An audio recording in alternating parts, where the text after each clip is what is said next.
한국 사회에서 이단이 발생하고 성장하는 가장 큰 문제는 크게 두 가지로 분류됩니다. 첫째는 정신과적 망상인지 혹은 의도적인 사기 행위인지 아니면 둘 다인지 모르겠지만 자신을 성경의 메시아 하나님이라고 주장하는 이단 교주와 또 다른 한 가지는 여태까지 말했던 것처럼 정통 기독교 목사로서 성경의 메시아의 의미가 어떠한지 구약과 신약을 통틀어 설명해주는 이가 전무하다는 그 두 가지였습니다. 목회자들의 무능과 무책임으로 인해 메시아가 누구를 그리고 어떤 역할을 했는지 일반인들은 모른다는 점입니다. 역사서를 읽으면 메시아는 철저히 민족이 위기에 처했을 때 민족을 구하기 위해 희생하는 왕과 속죄를 위해 중보하는 제사장을 가리켰습니다. 속한 민족의 죄를 지적하고 회개하도록 독려하는 선지자에게나 그러한 칭호를 부여하였습니다. 그러니 현대 이단 교주는 물론이거니와 단지 목사 됐다고 메시아가 아닙니다. 설사 전쟁에 참전했다고 메시아인 것도 아닙니다.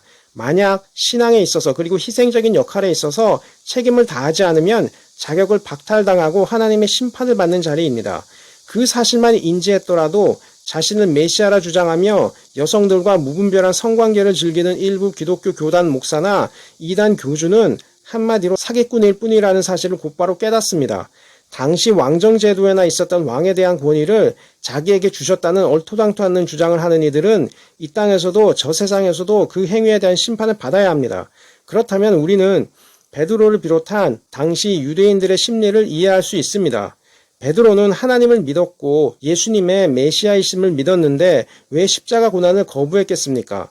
바울은 아예 처음부터 동행하지도 않았고 예수님의 가르침을 받아들이려 하지도 않았습니다. 구약을 읽어보면 곧바로 이해합니다.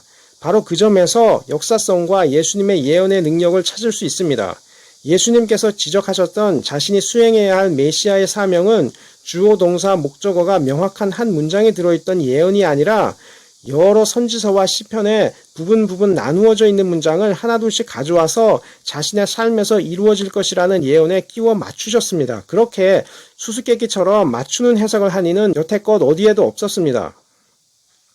예수님께서는 그러한 방식으로 예언을 하시면서 자신의 주변 인물들의 심리적 변화에 따라 앞으로 될 일을 예언하셨고 그 예언되는 상황을 보고 자신이 바로 그 예언된 메시아임을 믿으라고 하셨던 것입니다. 이러한 방식으로 자신을 계시하고 자신의 메시아임을 해석하는 그런 신인은 다른 신화에 없습니다. 거기서 목격자 증언의 가치를 찾아야 합니다. 그 목격자 증언에서의 유일성을 찾아야 됩니다.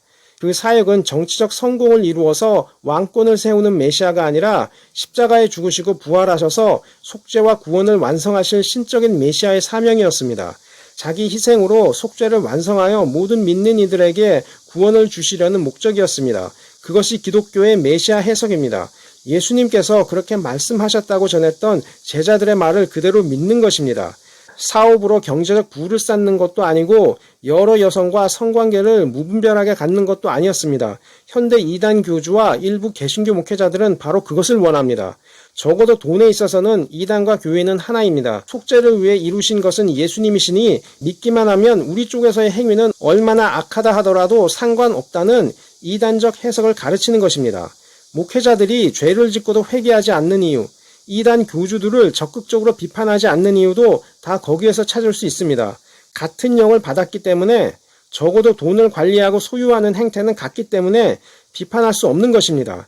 양심에 들리는 소리를 극복하지 못하는 것입니다. 다만 이단의 교주는 망상적인 사고를 가지고 있으니 그 부분만을 집중하여 조명할 뿐 만약 재정적인 면을 비교하면 개신교 기독교 목사와 이단 단체와 차이를 찾을 수 있겠습니까?